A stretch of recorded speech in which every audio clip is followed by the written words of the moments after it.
खाद मिलता ही नहीं है, कौन खा जाता है? सरकार के वो है, लोग काम करना नहीं चाहते, जनता को मार देना चाहते हैं। हम ये बताइए कि आपका नाम क्या हुआ? सुरेंद्र सिंह कुशवाहा। ये बताइए कि जन संवाद के तहत आप गांव में घूम रहे, चुनाव मुद्दा जो होता है, बेसिक जो गांव का मुद्दा होता है, क्या होता है वो? देखिए, हमने गांव के मुद्दा में पिछले 2 साल से 3 साल से मैं न्यूज़पेपर में देख रहा हूँ। हमारा जो समाज है, ये गांव है, ये कृषि प्रधान है। ऐसे हमारा देश ही कृषि प्रधान है, ठीक।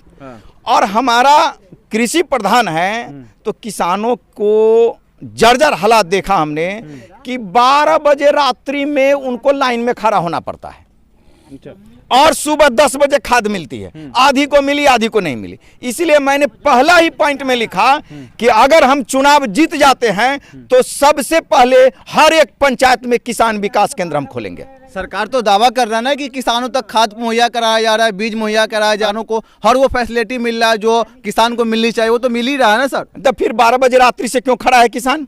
सरकार का तो दावा है ना कि मिल रहा है। सरकार का दावा है तो वो दावा क्यों नहीं साबित हो रहा है समाज में? इन लोगों से पूछिए, 12 बजे रात्रि को बथनाहा में खड़े, मतलब मेजरगंज है, रूनी सैदपुर है, सब जगह का हम न्यूज़पेपर में देखे, हम अपनी आंखों से देखे, कहाँ मतलब समय पर खाद मिलता है?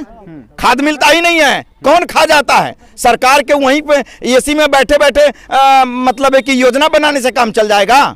जमीन पर उतर कर काम करना पड़ता है।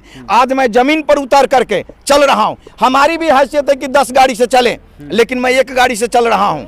अच्छा, ये बताइए कि लोकसभा का 2024 का चुनाव आने वाला है, उससे पहले तमाम पार्टी दल जो है वो अलग अलग बयान देते हुए नजर आते हैं। उनका चुनाव मुद्दा जो होता है वो बेसिक अलग मुद्दा होता है। किसान है, उनके बारे में सोचते तो ये विचार कहाँ तक सही रहेगा? देखिए, कोई राम मंदिर के नाम पर वोट मांगते हैं, कोई बाबरी मस्जिद के नाम पर वोट मांगते हैं, कोई कुछ मांगते, कोई कुछ मांगते। ठीक बात समझ। हम 5 पॉइंट पर चुनाव लड़ने के लिए सोचा है।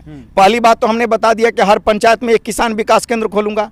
दूसरा, हर पंचायत में एक शिक्षा विकास केंद्र खोलूंगा, ठीक। और तीसरा है कि हर पंचायत में मैं एक हेल्थ सेंटर खोलूंगा जहां की छोटी मोटी दवाइयां मिल सके, सर्दी जुकाम है वो हो सके, बड़ी नहीं।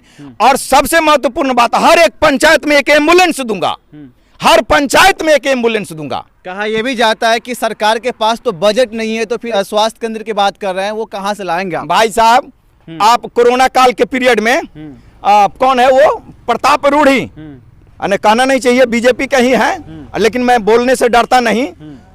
पप्पू यादव जो छापा मारा, ये न्यूज सभी जानते हुएगा, कितना एम्बुलेंस पकड़ाया? 17।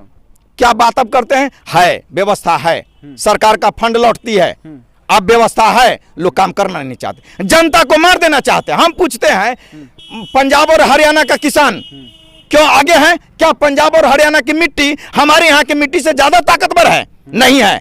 लेकिन हमारे बिहार का किसान क्यों पिछ रहा है? क्योंकि व्यवस्था नहीं है। अच्छा, व्यवस्था लचर और लाचार करने का सबसे बड़ा जो कमी देखने को मिलता है, ये किनकी कमी देखने को मिलता है इसमें? ये कमी है जो लोग चुनाव जीत करके जाते हैं, वो चाहे तो कर सकते हैं, घर के मुखिया हैं, वो चाहे तो काम करवा सकते हैं, कर सकते हैं, लेकिन वो चाहते नहीं है। क्या होता है कि वो चाहते नहीं है? जानबूझकर किसान के साथ में सौतेला व्यवहार करने का कारण क्या होता है? मुद्दा क्या होता है? बेसिक क्या मुद्दा होता है? देखिए, बात क्या है, मैं एक चीज आपको बता दूं। गांव घर में या कहीं सुने होइएगा, बच्चा का जब पेट भर जाता है ना, तो वो कहेगा कि माँ बाप को मत खोजो। तो वही बात नेता का है। वो सोचता है कि सारी सुविधा हम दे देंगे तो अगली बार से वो हमको नहीं खोजेगा। बात समझ रहे हैं? लेकिन खोजे या नहीं खोजे, हमारा काम है देना। अगर हम देंगे तो वह बच्चा जब बड़ा होगा ना, तो वो समझेगा इसी को कि मेरा बाप खून पसीना से हमको पाल पोस किया है, वो जरूर देखेगा।